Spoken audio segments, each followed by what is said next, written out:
Good morning, જય શ્રી કૃષ્ણ બધાને. તો સવારમાં આપણે તૈયાર થઈને નીકળી ગયા હતા. આપણું એક જ ગીર જઈને કામ હોય, વાડીએ જવાનું. તો વાડીએ પહોંચી ગયા. વાડીએ મોટો ચાલુ કરી દીધું. જોરિયા આ છે બગલા. બગલા હે અમારા મિત્ર કહેવાય, કારણ કે ઈ જીવ જંતુઓને ખાઈ જાય, ઈ એના માટે ખોરાક છે. અને આપણા માટે ઈ નુકસાનકારક હોય, ઈ વસ્તુ ઈ ખાઈ જાય. જેમ કે વીછી હોય તો ઈ ખાઈ જાય બગલા. એ જો આ છે આવી રીતે. આપણે જો આ ઉઘાડ પગે હોય ને, તો જો આ ખીપા હોય, આ ખીપા મેં જ વાઢ્યા હતા ચોમામાં. એટલે ખીપા સીધે સીધે આખે આખા ગળ ઘૂસી જાય પગમાં, ને પગ ફાડી નાખે. આ છે આપણી સેલ્ફી એડની. આપણે જો આવી રીતે દાંતેડું, ચશ્મા બધું ભેગું હોય, ખુલ્લા પગે આપણે નીકળી ગયા હતા આટો મારવા. જોઈ લો, પાણીમાં હાલવાની મજા આવે. પછી આપણે કરી લીધું મેડિક્યોર પેડિક્યોર. શું કહીએ આ છે.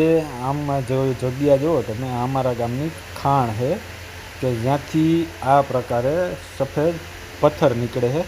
અને સફેદ પથ્થર એને અમે અઢારિયા કહીએ, કે જેનું હાથેથી જ આખું કટિંગ કરી અને કાઢવામાં આવે એ રીતે. હવે ગૌશાળાએ આપણે પહોંચી ગયા. ગૌશાળાએ જયારે કાંટો માર્યો, ગાયું હાથે રહીમાં.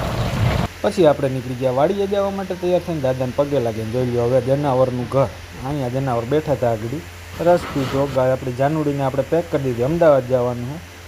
નીકળી ગયા આપણે અમદાવાદ જવા. હવે કાલથી લોક બધાય અમદાવાદથી આવશે. ગુડ નાઇટ, જય શ્રી કૃષ્ણ, બાય બાય.